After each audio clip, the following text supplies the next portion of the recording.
dulu supaya bisa melihat gerakan di atas mortir ya. Saya cek dulu, bisa terlihat semua enggak. Asistennya selain Mbak Aziz siapa lagi? Saya, Bu. Oh, Rezalia, oke. Berarti VIB ini peserta ya? Oke, kelihatan. Kameranya di on cam semua ya. Kemudian Kaisa yang belum terlihat mortirnya.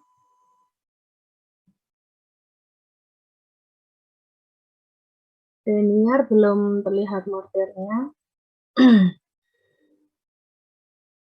Laura juga belum, kurang turun. Oke. Kemudian oke, terlihat semua sudah. Oke, silakan Kaisa ketinggian ini yang terlihat kepalanya agak dinding kelukkan.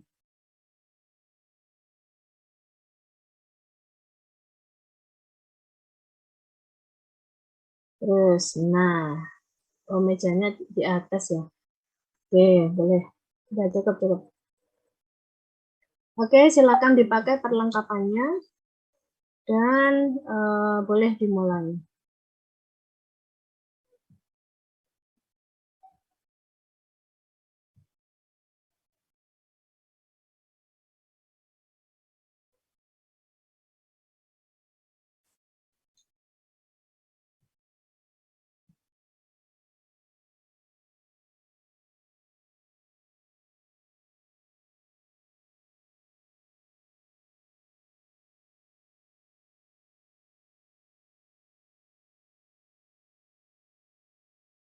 Permisi, Bu.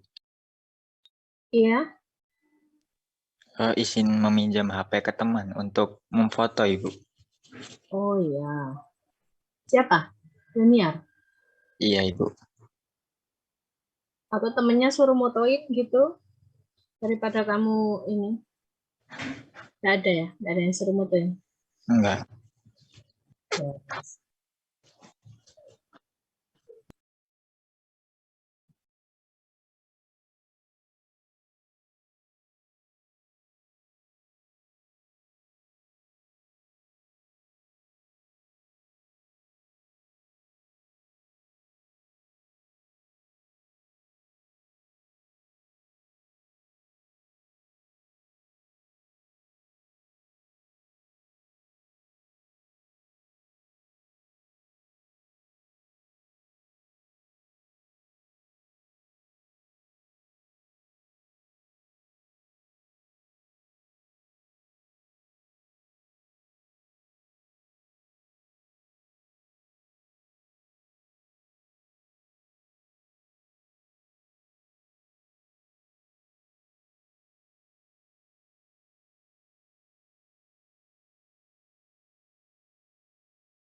yang menggerus menggunakan yang sudah ada vaselinnya, kalau naik-naik itu bisa diturunkan ya. Terus kalau udah mau dimasukkan ke pot, sebisa mungkin yang bersih, tidak ada yang tertinggal di mortir, stemper, atau di sudutnya.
Gianata nggak punya sudut.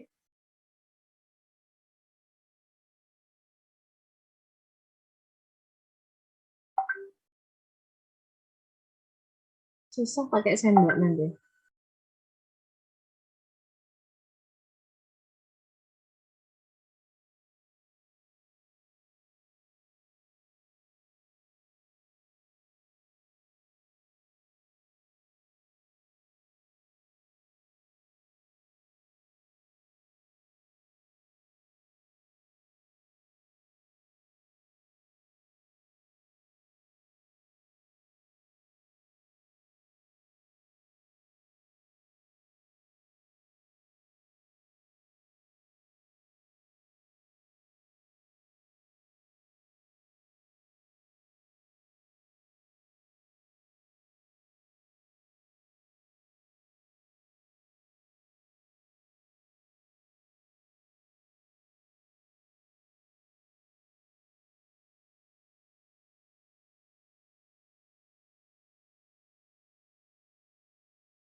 Oke, sudah mulai banyak yang selesai ya.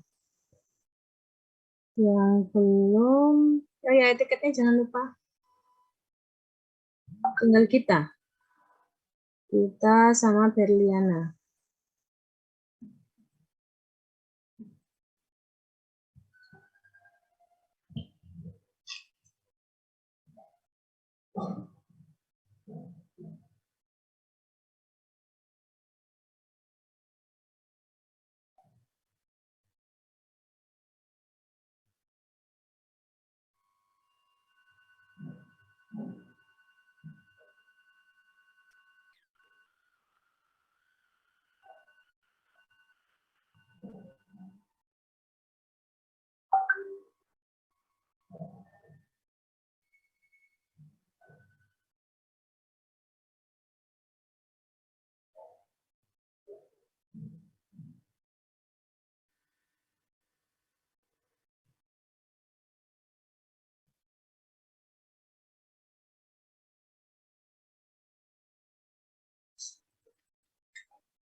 Baik, sudah selesai semua ya? Oke, kalau sudah selesai berarti jangan lupa untuk merapikan mejanya. Ya. Jadi sebelum mengerjakan resep dan setelah mengerjakan resep, meja harus dalam kondisi seperti semula, bersih kembali. Jadi tisu, kemudian mungkin ada tumpahan air atau minyak atau serbuk-serbuk itu harus dibersihkan lagi. Ya. Kemudian kertas-kertas pertama yang tidak terpakai kita bersihkan lagi. Itu Anda bisa lepas sarung tangannya, ya. Baik, sudah. Kita diskusi dulu ya. Jadi untuk hari ini Anda sudah membuat sediaan apa? Salep apa krim? Salep. Oke. Mebendazole. Ya. Apa itu mebendazole? Khasiatnya untuk apa? Izin menjawab, Bu. Ya, silakan. Mebendazole itu obat antihelmintik, obat untuk cacing. Obat untuk cacing. Gianata ya? Tinggi, Bu. Obat untuk cacing apa maksudnya gimana? Cacingnya diobatin biar gemuk gitu atau gimana?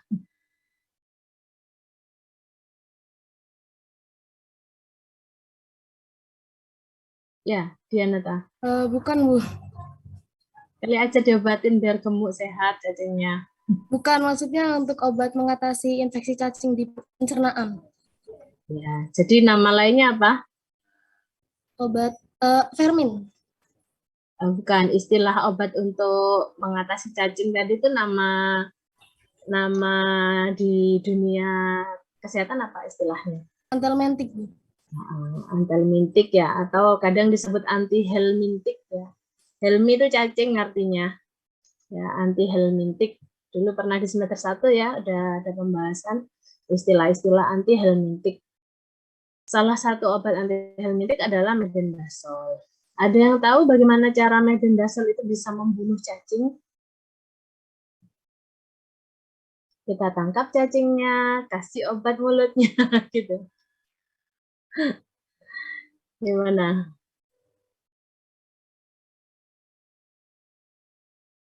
Mekanisme kerjanya si mebendazol terhadap cacing itu seperti apa? Boleh, Bima.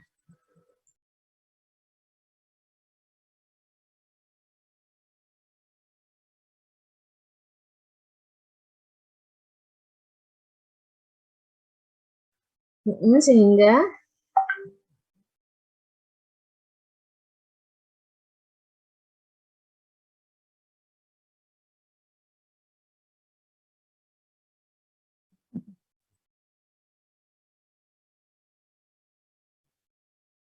ya, istilahnya bukan kehabisan energi ya, nanti kayak kelelahan lah cacingnya ya. Jadi dia apa namanya mengganggu sistem yang ada di cacing tadi itu ya, sehingga dia tidak bisa melakukan atau tidak bisa mengalami metabolisme seperti normalnya dia, gitu ya. Oke, nah selanjutnya di pasaran mebendazol ini yang tersedia bentuk sediaannya apa biasanya? Biasa digunakan secara rute apa? Per oral atau per topikal atau injeksi atau bagaimana? Permisi Bu, izin menjawab Ibu. Ya, silakan. Mebendazol ini biasanya tersedia dalam bentuk tablet dan suspensi untuk penggunaan per oral Ibu. Oke, berarti cara memakainya adalah diminum ya, per oral ya. Baik yang bentuk padat maupun bentuk cair. Nah, itu juga tadi bentuknya suspensi gitu ya. Nggak ada tuh yang larutan. Sepertinya tidak ada Ibu. Tidak ada, ya. Nggak ada yang salep kan? Nggak ada yang salep juga kan ya? Nggak ada. Nah, ini akan menjadi pertanyaan. Kenapa Anda membuatnya menjadi salep? Ya nggak? Karena resepnya salep, Bu. Ya, karena resepnya salep. Jadi, kenapa kok dibuat dalam bentuk salep? Padahal tadi efektivitasnya kan diminum per oral, ya kan? Dalam bentuk tablet ataupun dalam bentuk suspensi sirup. Anda tahu bagaimana cara hidupnya si cacing ini tadi, ya cacing apapun ya, di dalam tubuh dia masuk melalui saluran cerna gitu kan ya, masuk di saluran cerna dan dia tinggalnya itu di usus besar biasanya. Dan kemudian kalau kita berikan secara peroral ya dia akan bekerja sampai di usus besar. Model kerjanya si mebendazol itu bersifat lokal. Lokal itu artinya apa? Dia nggak beredar di pembuluh darah, nggak sistemik. Dia akan langsung masuk ke usus besar, langsung ketemu cacing, langsung diatasi. Jadi nggak seperti obat paracetamol yang dia harus diserap dulu ke pembuluh darah, keliling-keliling ke jantung, kemana-mana gitu ya. Kalau ini nggak, dia bersifatnya bekerja lokal di tempat tersebut. Kemudian masalahnya lagi adalah ketika cacing tadi itu berkembang biak. Berkembang biaknya apa? Bertelur kan ya. Cacingnya di usus besar, ketika bertelur si cacing itu meletakkannya itu di daerah mau keluar rektum. Jadi di antara usus besar dengan rektum. Nah, di situ naruh telurnya. Akhirnya apa yang terjadi? Wow, gitu ya. Mungkin ada yang pernah mengalami atau melihat sendiri. Biasanya gatel, digaruk-garuk gitu. Kalau anak kecil ya, karena kan nggak ngerti. Belum lagi anak kecil habis garuk tangannya kotor, megang makanan. Ya teruslah, ya berkembang biaknya akan terus menerus. Karena mungkin nggak biasa cuci tangan pakai sabun dan lain sebagainya, ini akan terus. Kemudian dengan pemberian mebendazol tablet saja, si telur itu tadi kan susah dijangkau, lebih susah dijangkau dan lebih susah dibunuh kalau posisinya sudah mau masuk ke bagian rektum. Makanya banyak dokter yang menilai ini harus double action gitu ya. Double action itu apa? Per oral iya, topikalnya iya. Topikalnya gimana caranya? Ya tadi itu dalam bentuk sediaan topikal yang nanti digunakan langsung di bagian rektum. Jadi makanya di rektum ya, bukan di kulit ya. Oke, di etiketnya ada keterangan nggak? Sebentar.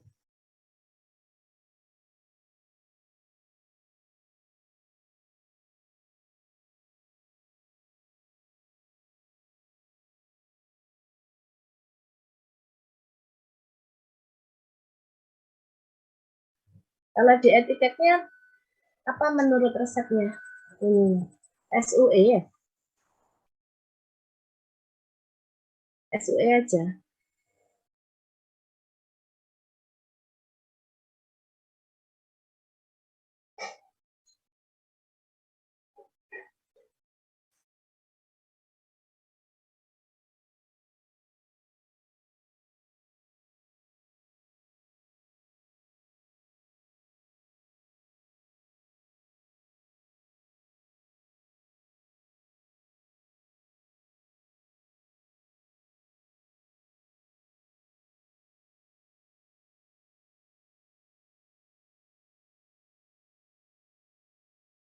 Bentar.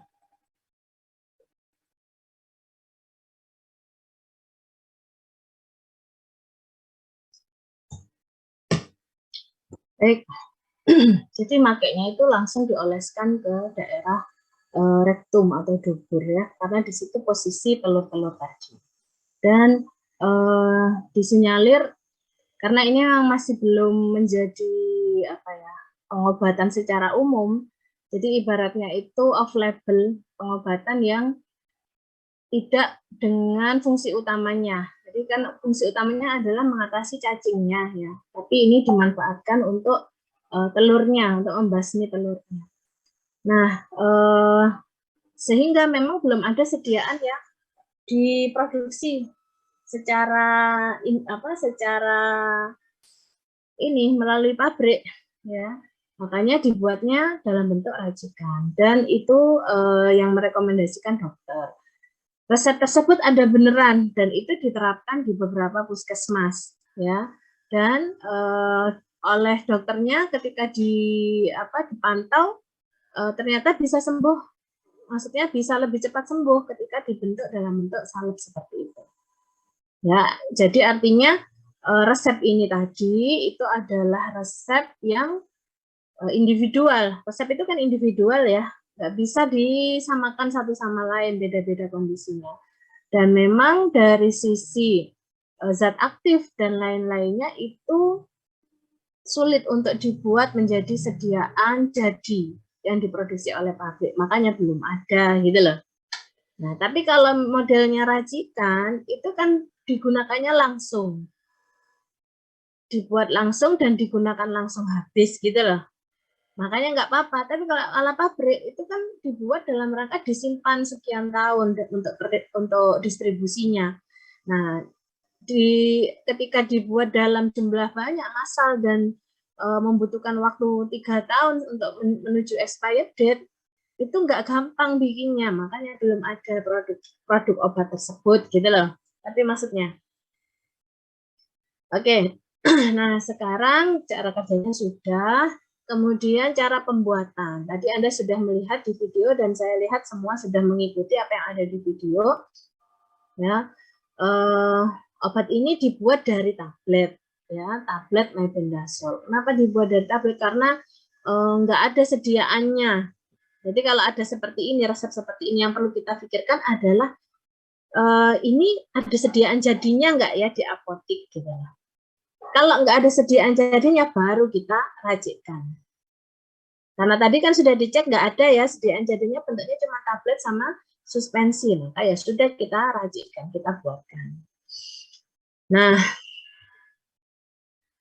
yang jadi permasalahan, resep ini sebenarnya bermasalah.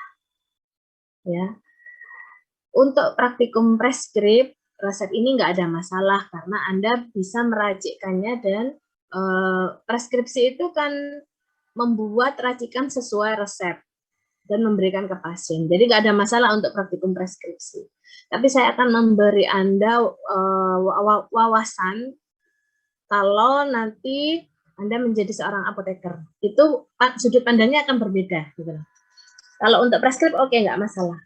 Nah, kalau untuk dunia farmasi, resep tersebut ada masalah. Sehingga makanya nggak bisa diproduksi di pabrik untuk saat ini. Ya, apa masalahnya?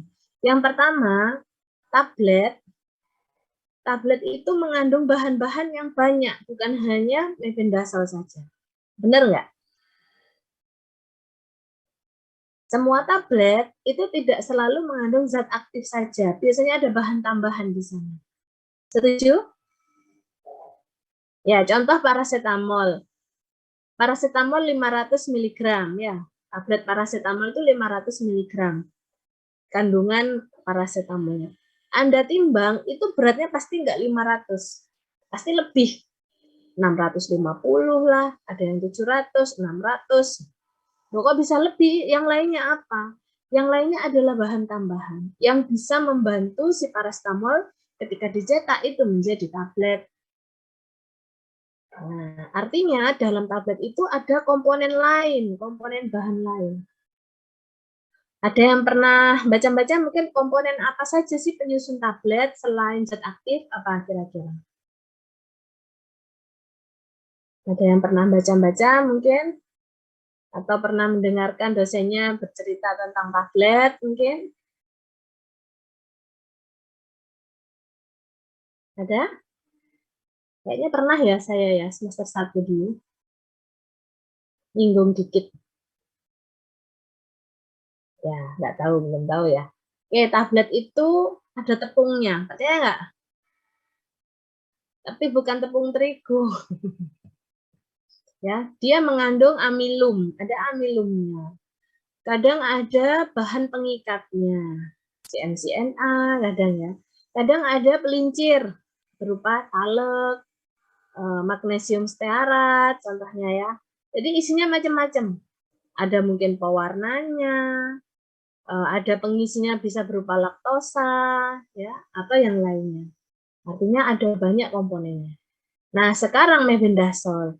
Coba dicek tablet mebendazole yang ada di pasaran, itu tablet apa? Coba, tablet mebendazole, Anda klik di googling seperti itu, tablet mebendazole. Sudah? Bunyinya apa? Tablet salut, tablet biasa, tablet kunyah, tablet hisap, ada keterangan?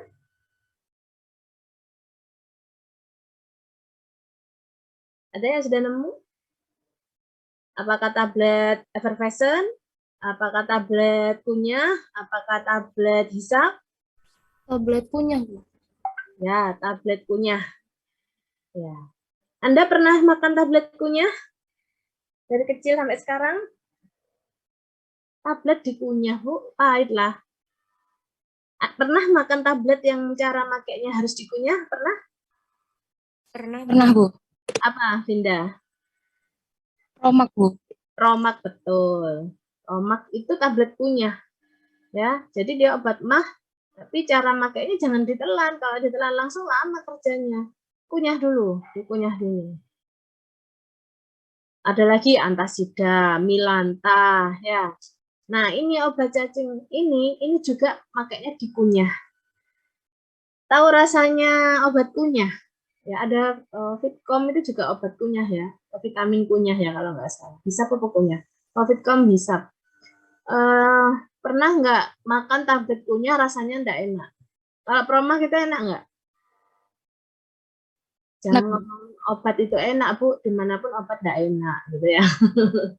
Rasanya gimana rasanya, Proma? Ada rasa min-minnya gitu, Bu. Min, manis ya. Yang pasti rasanya nggak kira pahit, bau gitu kan nggak mungkin gitu kan. Pasti rasanya dibuat seenak mungkin karena harus dikunyah. Artinya apa? Di dalam tablet itu ada bahan tambahan lain lagi. Apa? Pasti ada pemanisnya tuh. Kalau dikunyah nggak manis gimana? Pahit dong. Kan nggak ada yang mau. Ini untuk anak-anak lagi ya toh. Nah, berarti tablet itu ada kandungan pemanis, ada kandungan tadi itu apa amilumnya, pelincir, banyak komponen mebendazole-nya tadi. Mebendazole tablet ya. Oke, berikutnya. Berhubung ada banyak komponen ya. Artinya yang akan digerus tadi itu isinya akan macam-macam di situ. Ya. Terus kenapa memangnya Bu kalau macam-macam? Nah, kita lihat lagi obat ini, salep ini nanti dioleskannya di mana? Di rektum. Ya. Salep itu kalau nggak ke kulit ya ke mukosa gitu kan ya. Bisa ke kulit, bisa ke mukosa atau ke rambut mungkin ya. Nah, kalau obat topikal, obat yang dioleskan, itu syaratnya satu tidak boleh mengiritasi. Nah, kita nggak tahu ini, kita nggak tahu karena belum nyoba. Mau nyoba? Nggak mau nyoba ya. Kita nggak tahu. Nah, apakah obat ini mengiritasi atau tidak, kita nggak tahu. Ya, karena memang ini kuliahnya kan praktikum preskrip, nggak sampai ke sana. Tapi itu saya kasih Anda wacana dan wawasan. Obat itu jangan sembarangan ya kalau mau nyampur-nyampur obat, gitu loh maksud saya. Ya, kalau yang untuk yang praktikum topik hari ini memang ada resep betulan seperti itu dan dokternya menyatakan memang berhasil. Jadi oke, saya nggak masalah. Tapi untuk kedepannya Anda misalnya ketemu, saya mau bikin ini apa namanya tabletnya mau saya bikin, saya jerawatan, saya mau ambil tablet clindamycin ya, clindamycin itu untuk jerawat. Tak gerus, saya gerus, kemudian saya oleskan, saya kasih vaselin kayak tadi, saya oleskan ke jerawat saya. Bisa jadi sembuh, bisa jadi. Tapi pada orang-orang dengan kulit sensitif, mudah iritasi, itu bisa malah berbahaya. Kenapa? Karena tadi tablet ada banyak bahan tambahan lain. Jadi memang nggak bisa digeneralisir, pasti semua akan iritasi, nggak bisa juga. Ada yang tidak masalahnya. Ada yang kulitnya sangat sensitif dan mudah iritasi. Tapi kalau kita ngomongkannya itu skalanya adalah industri farmasi, nah itu semua harus dipertimbangkan. Kalau cuma racikan gini kan, apa katanya dokter ya, dokter sudah menilai oh, orang ini nggak masalah, nggak gampang iritasi kulitnya, oke diresepin ini, nggak masalah. Oke, bisa diterima? Lalu bagaimana Bu solusinya kalau pakai tablet seperti itu efeknya? Ya karena emang nggak ada di apotek itu nggak ada obat zat aktif murni yang berisi mebendazole tok, ya kan? Kalau di lab mah ada, bisa kita mencarikan, beli di pabrik itu bisa. Tapi kalau di apotek jarang ada zat murninya saja, paracetamol serbuk, vitamin C serbuk itu nggak ada di apotek. Semuanya sudah obat jadi. Solusinya sebenarnya adalah dengan menggunakan zat aktif murninya. Baru dicampur dengan vaselin. Seperti itu. Jadi itu ya, wawasan untuk Anda bahwa kita nggak semudah itu membuat krim ataupun salep dari tablet. Ingat,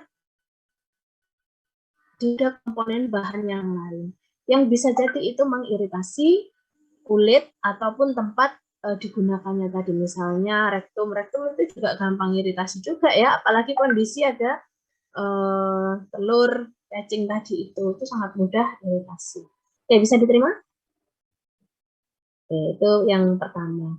Yang kedua, sekarang sediaan Anda buka. Anda colek. Terus rasakan gini, pakai tangan, seret. Nah, apa yang Anda rasakan? Kasarkah atau halus? Kira-kira Anda kalau diolesin itu nyaman apa enggak? Gimana rasanya? Ada perongkol-perongkolnya? Ada kasar-kasarnya?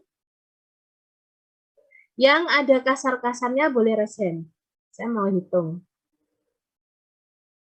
Tapi yang halus seperti kayak krim-krim yang biasa Anda miliki, nggak usah resen. Gimana? Jujur aja, nggak usah takut dinilai masalah halus nggak halus, ini nggak masalah. Cuman mau ngecek aja hasilnya bagaimana. Oke, Stefani, Dianata, Gita, Vinda, Sinta, Kaisa, Laura, Berliana, Putri, Novita, Alicia, Dima juga, Alifa, Gosi melangkat tangan. Angkat tangan apa resen? Oh, resen, oke. Siapa lagi? 15 yang resen. 16. 17 sekarang. Pesertanya 18 ya. Berarti yang belum resen siapa? Novita. Tuh, Novita Melo. Jangan ikut temannya. Yang penting Anda rasakan Tadi sendiri. kepencet Bu, tadi Oh, udah. kepencet ya. Yang penting Anda rasakan. Benar nggak? Berarti ini satu kelas ini merasa nggak halus ya? Ada kasar-kasarnya ya? Penyisi, Bu. Ya, gimana Daniar? Kalau punya saya nggak tahu kasar atau halus, tapi sepertinya halus. Cuma kayaknya tangan saya kayak lagi kapalan, Ibu. Kapalan. Oke. Kalau yang kapalan, gini caranya. Anda oles, Anda colek, oleskan ke ini, punggung, saya mana? Ini loh, ke punggung tangan, coba. Nah, dirasakan. Kan punggung tangannya bisa merasakan tuh, ini ada kasar-kasarnya atau enggak. Tangannya kapalan. Sedikit, Ibu. Sedikit, berarti halus. Halus. Oke, nah sekarang pertanyaannya adalah, kenapa ya kok ada kasar-kasarnya ya? Kira-kira faktor apa saja?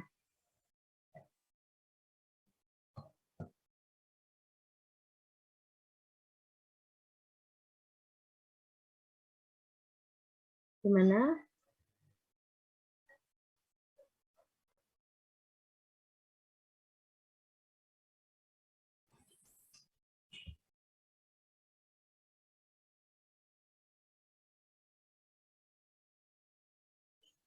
Kira-kira faktor apa yang bikin kok ada kasar-kasarnya? Lalu, boleh Daniar. Mungkin dalam pengerusan kurang halus. Jadi mungkin ketika selesai menggerus itu sebaiknya diayak gitu. Diayak lagi. Oke, ada yang berbeda jawabannya?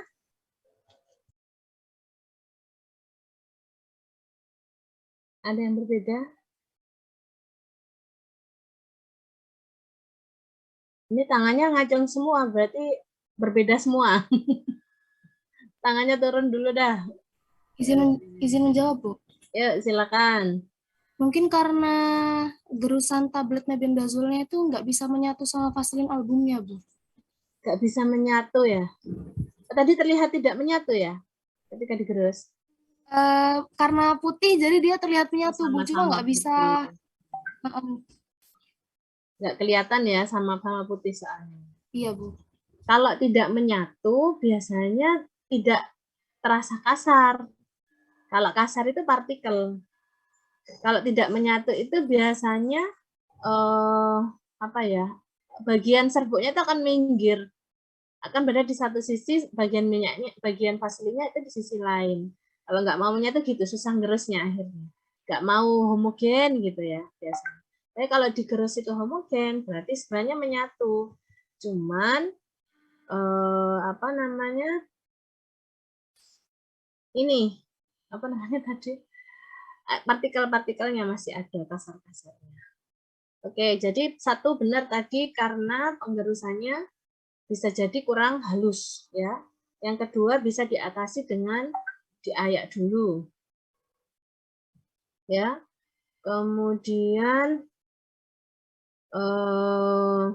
yang ketiga, emang kalau sudah digerus halus gitu otomatis bisa nyampurkah? Nah, tadi ada pertanyaan, dia masuk cara pembuatan salep nomor berapa ya? Yang mana kira-kira? Tahu ya, cara pembuatan salep itu ada berapa cara?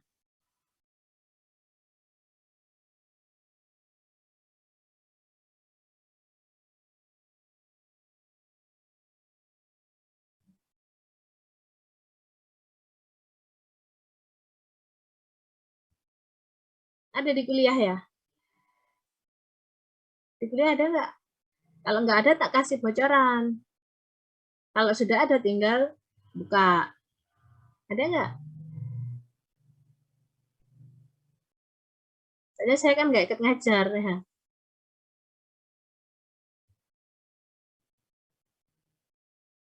Belum ada, Bu. Oh, belum dapat? Oke, kalau belum ada, Anda punya Farmakope Indonesia 6? Nah, di situ ada. Wah, tambah mumet, Bu, goleki dari halaman 1 sampai halaman 1000-an. Bisa dibuka salep. Oke, saya bantu. Coba saya carikan. Kalau nggak ada, baru nanti saya buka. Jadi buku peracikan resep itu ada kalau zaman saya dulu kuliah itu namanya Van Duyn, buku cara pencampuran. Dan itu teknik-teknik pencampuran salep ada di situ. Salep. Sekalian mau saya tunjukkan aja deh.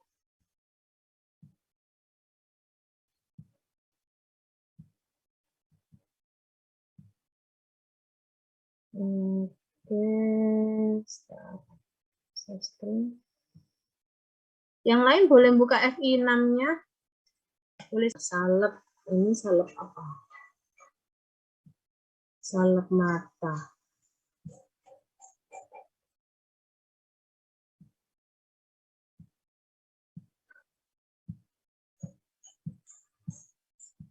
Ada yang salep tok ini. Ini salep mata. Nah, ini salep ointment. Halaman berapa ini? Halaman 82 yang atasnya ya. Halaman PDF-nya beda biasanya.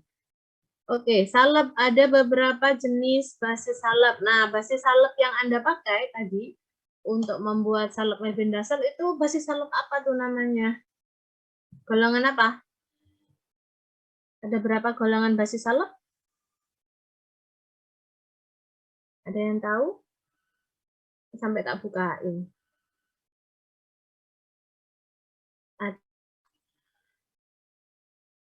Ini ada beberapa. Ya. Susah ini ada sini. Oke. Dasar salep atau basis salep itu ada yang golongan hidrokarbon. Contohnya apa? Vaselin tadi itu loh yang Anda pakai itu vaselin. Itu adalah basis salep hidrokarbon. Biasanya ini bersifat berminyak. Rasanya itu berminyak, sukar dicuci, lengket ya rasanya. Enggak kayak krim. Ya kan waktu Anda olesin ke tangan itu rasanya lebih lengket kan daripada krim-krim yang Anda miliki ya. Tapi dia punya kelebihan. Apa kelebihannya? Dia nempel dalam waktu yang lama. Obat kalau nempel dalam waktu yang lama dengan tempat yang sakit itu akan lebih efektif.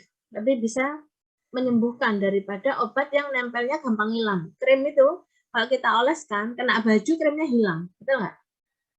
Kecuci tangannya hilang sudah krimnya, ya. Jadi itu kelebihannya. Makanya kalau dengan vaselin tadi itu dia akan kontak lama dengan rektum. Bagus. Telur-telurnya akan kontak lama dan akan mudah mati, ya.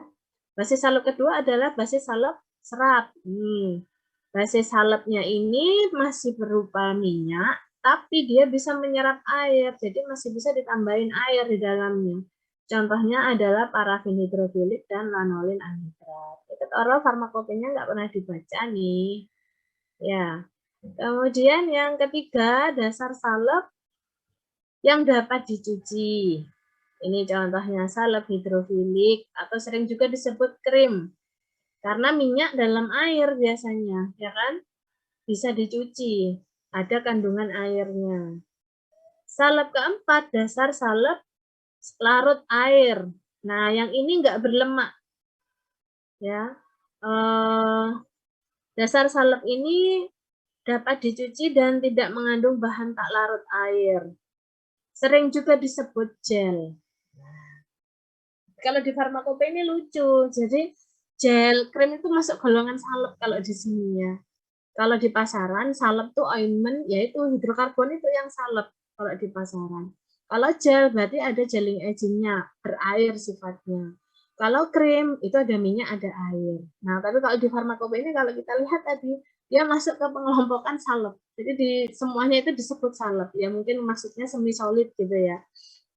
Tapi disebutnya salep. Tapi kalau di pasaran, kalau Anda lihat tub obat, tub krim, tub salep itu jelas. Kalau yang salep itu biasanya golongan vaselin, kalau krim itu ya basis krim, kalau gel itu ada gelling agent-nya. Itu basisnya. Oke, termasuk basis hidrokarbon ya, berarti. Kemudian loh cara pembuatannya gimana nih? Nggak di sini kayaknya. Oke, kalau cara pembuatannya saya bukakan contoh materi saya aja deh.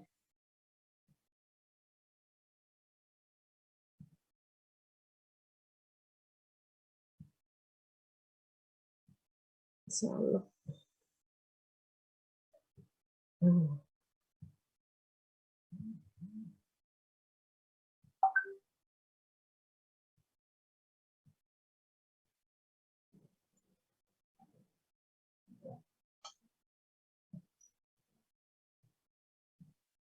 Tablet sama suspensi. Sebenarnya kita bisa membuktikan gini. Kalau dia itu larut air, pasti ada sediaan larutannya. Ya enggak?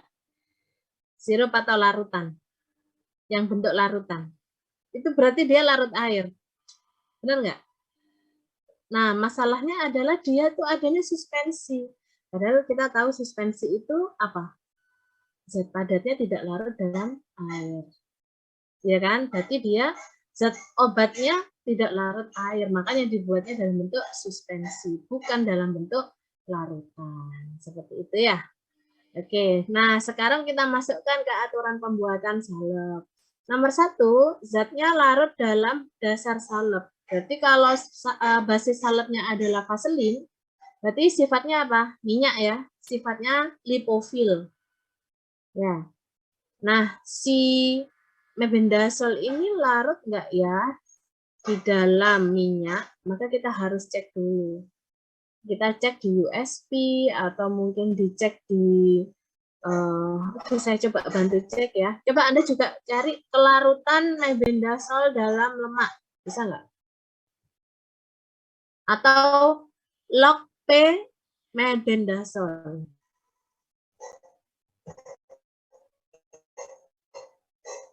Oke, sambil sama-sama belajar, sama-sama nyari.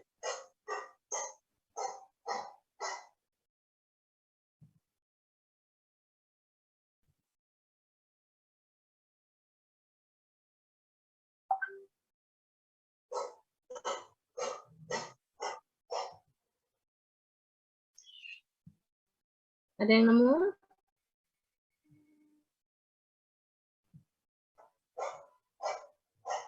Oke.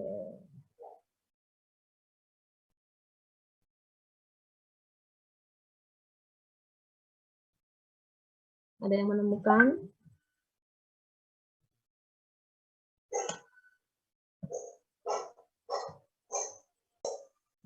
Obat ya. Nah, di sini mebendazole. Warnanya putih, hampir ke kuning, amorf ya. Melting point-nya, titik leburnya 290. Praktis tidak larut dalam air. Ya. Dalam etanol, kloroform, ether juga enggak larut. Ya. Larutnya dalam asam mineral dan asam formiat. Log P-nya itu 2,8. Log P itu berarti dia itu lebih mudah larut ke minyak sebenarnya. Ya. Jadi kalau kita log itu adanya kelarutan dalam minyak per kelarutan dalam air. Kalau log P-nya di atas 1 biasanya itu berarti dia mudah larut ke minyak. Nah, berarti si mebendazole ini sebenarnya dia mudah larut ke minyak. Kalau dia mudah larut ke minyak, berarti nomor 1 ini cocok dong, ya kan? Nah, ini. Kalau dia larut dalam dasar salep, maka dilarutkan. Kalau perlu dengan pemanasan suhu rendah. Cocok ya seharusnya ya. Dan seharusnya nggak ada perongkol-perongkolnya tadi. Betul? Kalau dia larut. Tetapi kenapa ada perongkol-perongkolnya ya? Tadi satu karena gerusnya kurang halus, tidak diayak. Kemudian apalagi? Karena ada bahan-bahan lainnya tadi itu. Bahan tambahan yang lain selain mebendazole kan juga banyak. Dan itu enggak larut di dasar salepnya. Kalau mebendazole-nya mungkin saja bisa larut. Karena sama-sama lipofil. Bisa diterima? Oke.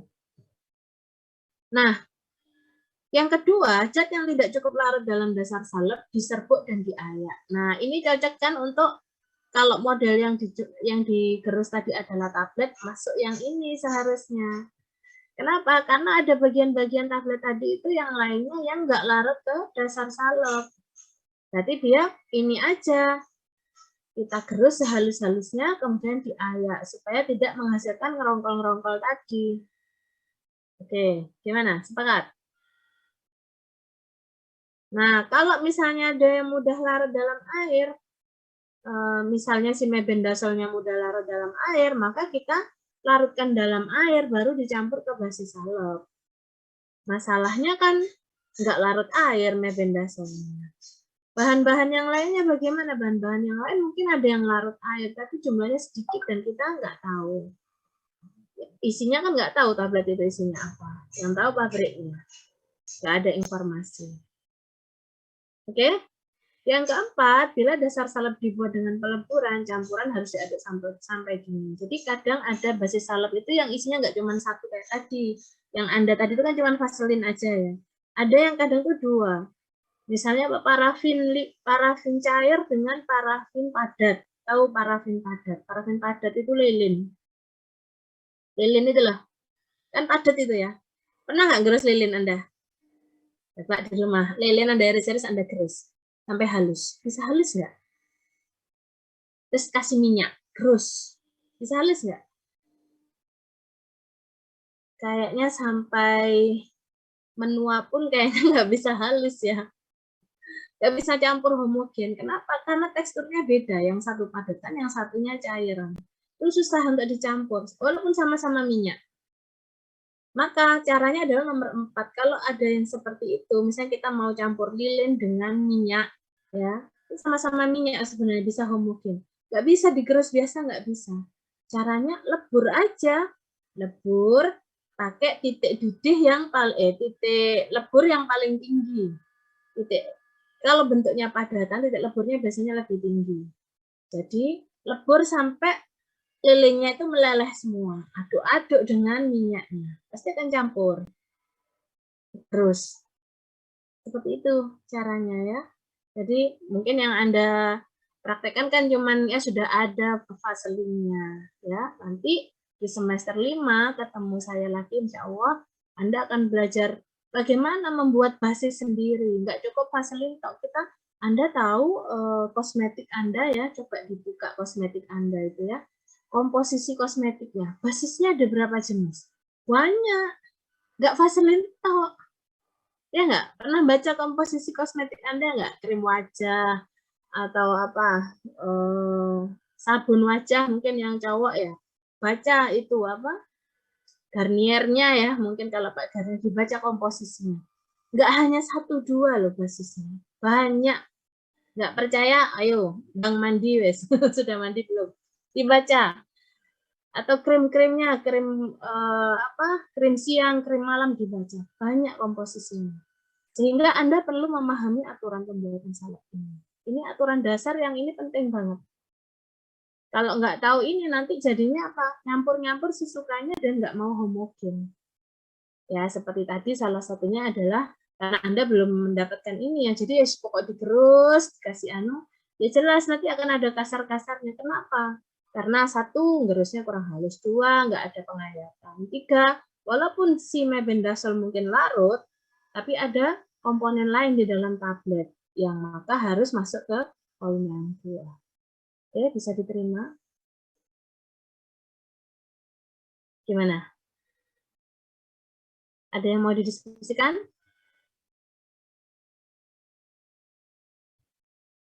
Nah, kok diem? Ada yang mau didiskusikan atau bingung? Daniar? Gimana Daniar? Belum ada, Ibu. Oke, yang lain oke?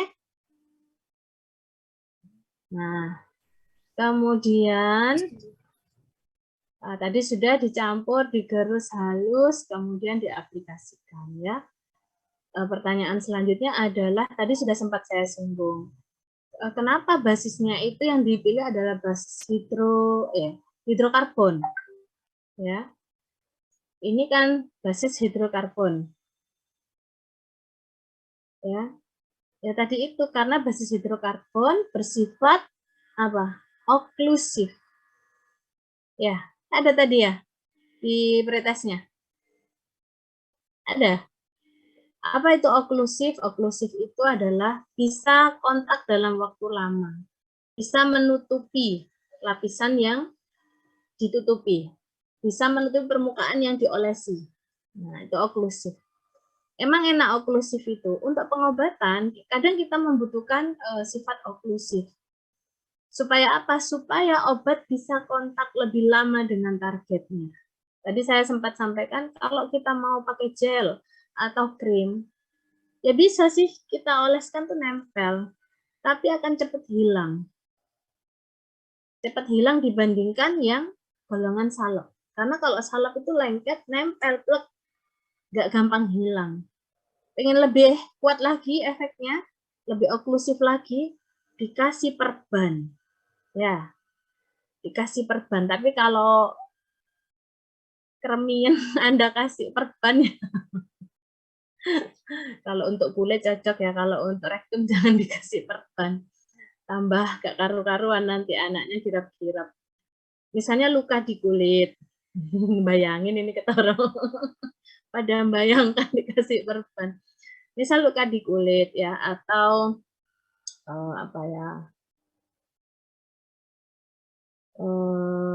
jerawat ya. Oke, jerawat, kita banyak yang sering jerawatan kan, jerawat. Nah, itu kita misalnya ada 3 pilihan, mau dikasih krim jerawat, atau salep, atau gel, atau sekarang yang lagi in, acne patch. Tahu ya? Sekarang lagi in kan acne patch, tempel sini kan, tempel. Kalau jerawatnya semu kan tempel semua gitu ya. Kalau jerawatnya satu kan tempel satu. Kalau jerawatnya banyak repot itu. Isinya penuh. Kalau suruh milih, kira-kira mana yang paling bagus? Yang bukan paling bagus, paling efektif, cepat menyembuhkan. Yang mana kira-kira? Ada yang tahu? Pernah pakai tuh acne patch? Saya belum pernah. Tapi cuma lihat gambarnya doang. Bayangin bisa. Ada yang pernah pakai acne patch? Pernah. Gimana? Bisa lebih cepat dibanding yang lain nggak? Kalau menurut saya lebih cepet sih Bu, soalnya dia kan acne patch setelah didiemin berapa lama kan dia nyerap ininya, cairan yang ada di jerawat. Jadi itu jerawatnya lebih cepat kering gitu Bu, tinggal bekasnya Menarik ya. doang. Iya. Ya, jadi ada efek oklusif juga. Kontak lebih lama dengan kulit. Kalau ada patch-nya, patch itu apa ya? Koyok itu loh, ya. Bahasa ininya koyok. Kita tempel, itu kan nggak kemana-mana, obat pasti nempel di situ. Apalagi kalau acne patch itu ada formulasinya bisa menyerap cairan yang ada di jerawat, bisa lebih cepat kering. Ya, itu oklusif. Sediaan obat yang paling oklusif adalah patch. Ya, yang paling oklusif adalah patch. Yang nomor 2 apa? Salep, karena dia minyak. Nomor 3 krim, karena masih ada komponen minyak. Nomor 4 gel, gampang hilang gel itu. Tapi gel itu juga punya khasiat, punya kelebihan apa? Dingin. Kadang orang jerawatan itu butuh dinginnya ya, tak? Gak apa-apa. Jadi makanya di pasaran tetap ada yang model salep ada, yang krim ada, yang gel ada, yang patch ada. Kenapa? Sesuai kebutuhan dan keinginan masing-masing. Kita nggak bisa paksakan harus pakai patch semua, nggak bisa. Semua terserah kita. Butuhnya apa, yang paling disukai apa kan terserah. Kan konsumen itu begitu ya. Sesuai kebutuhan. Ada mebendazole tablet, ada mebendazole cair, suspensi. Kok dibuat dua-duanya? Kenapa nggak tablet semua? Nanti lainnya dipuyer dan lain sebagainya. Ya enggak lah, sesuai kebutuhan. Ada yang butuhnya pakai sirup, bisanya minumnya, ya sudah nggak apa-apa. Pabrik menyediakan sesuai kebutuhan pasar. Seperti itu. Oke, bisa dipahami? Cuman kalau ditanya mana yang lebih efektif, nah kita sesuaikan dengan teori yang kita pelajari. Baik, sudah. Kemudian apakah ada yang ingin didiskusikan sampai di sini?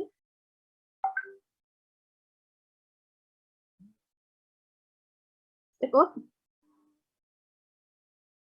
Ya, silakan. Sahabat Bima.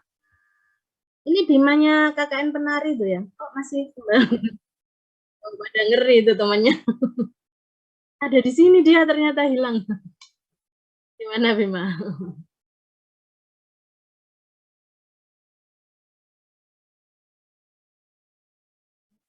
Hmm?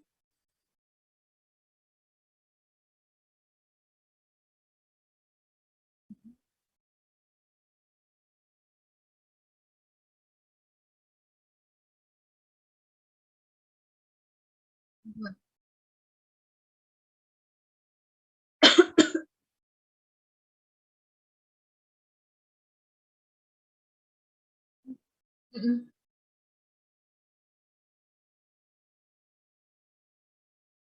Mm-mm.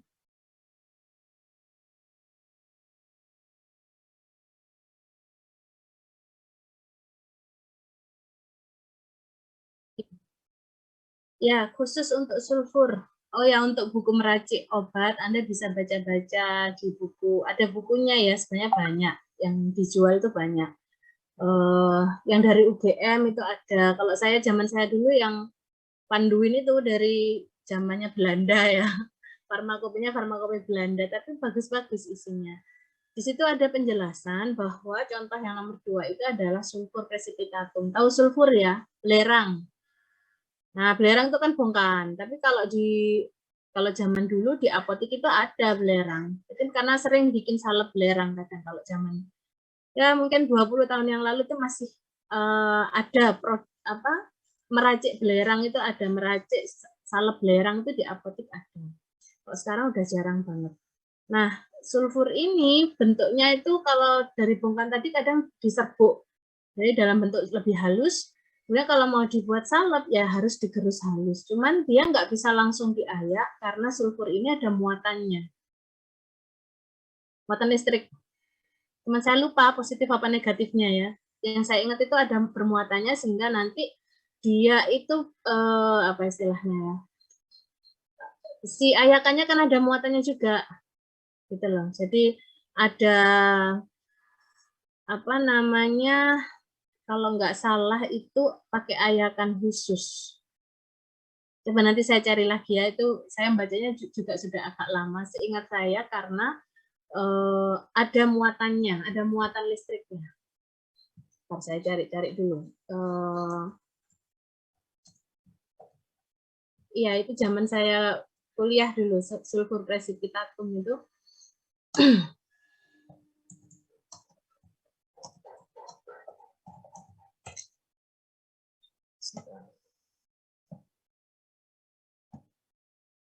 Ya, jadi dia itu caranya, lalu solusinya bagaimana kalau tidak diayak? Ya memang benar mengandung bermuatan listrik ya. Terus kalau dalam bentuk bedak itu nggak perlu diayak akhirnya. Kalau dalam kan ada bedak sulfur itu ya, bedak yang ada sulfurnya. Kalau dalam bentuk salep ya digerus sehalus-halusnya akhirnya.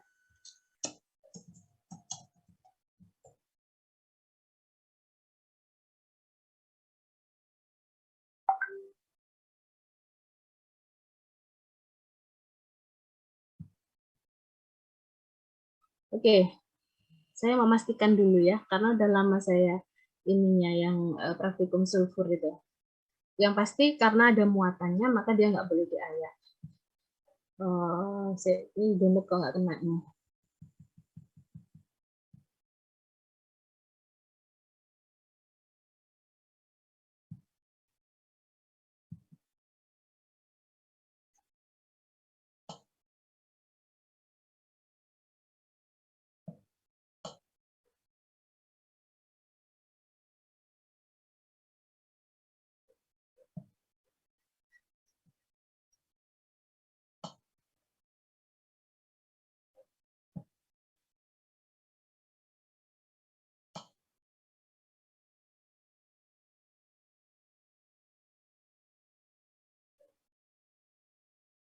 Iya, nggak pakai diayak kalau yang sulfur.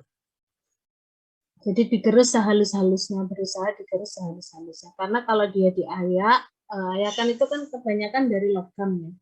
Dan di situ kan ada muatan listrik. Maka malah nggak bisa turun. Jadi bisa tarik-menarik juga dengan muatan yang ada di logam pengayak tadi itu. Sehingga tidak normal mengayaknya. Hasil ayakannya itu nggak normal. Dan caranya berarti tidak perlu diayak, tapi kita gerus sehalus-halusnya dan kemudian dicampurkan ke vaselinnya, basisnya tadi. Ya, dan diaduk, digerus sampai halus seperti itu.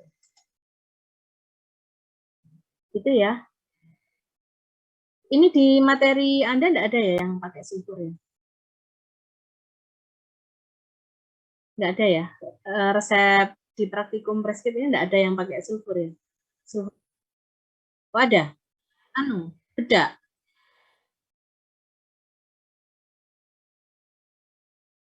Olatio Marveldi. Pakai diayak juga kah? Kalau pembuatannya gimana dulu? Diayak juga? Langsung ya? Karena kan sulfurnya itu nanti menjadi suspensinya, gitu kan? Dia kan nggak larut air, jadi kayaknya digerus aja ya? Benar nggak? Dulu waktu bikin gimana?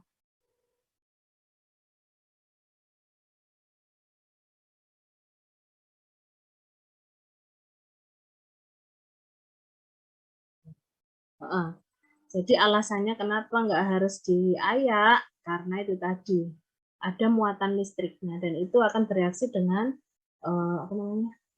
ayakannya yang pada umumnya adalah logam. Solusinya gerus sehalus-halusnya.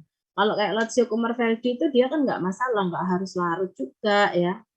Tapi memang harus sebisa mungkin namanya suspensi itu partikelnya halus. Lazio itu termasuk suspensi ya.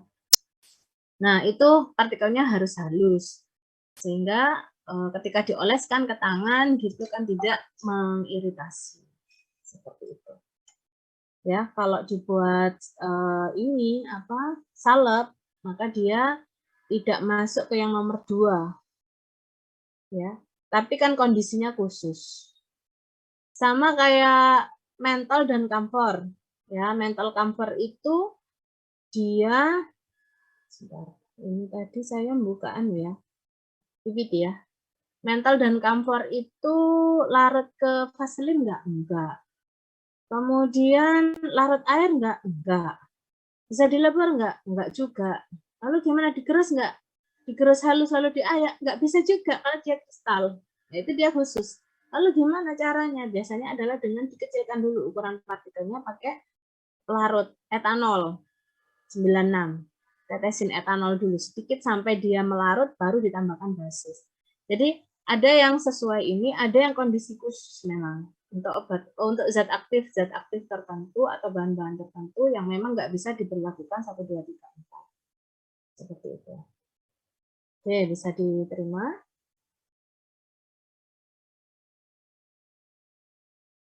Oke, sama-sama. Saya jadi diingatkan tentang sulfur. Udah lama saya nggak ini sulfur itu. Baik, ada lagi mungkin yang lainnya? Cukup? Cukup ya? Baik, kalau memang dirasa cukup, saya rasa bisa kita tutup ya. Untuk mbak-mbak yang asisten mungkin ada tambahan? Itu Bu, izin mengingatkan kepada teman-teman untuk besok pengumpulan jurnalnya sesuai jam seperti yang biasanya, jam 1 sampai jam 4.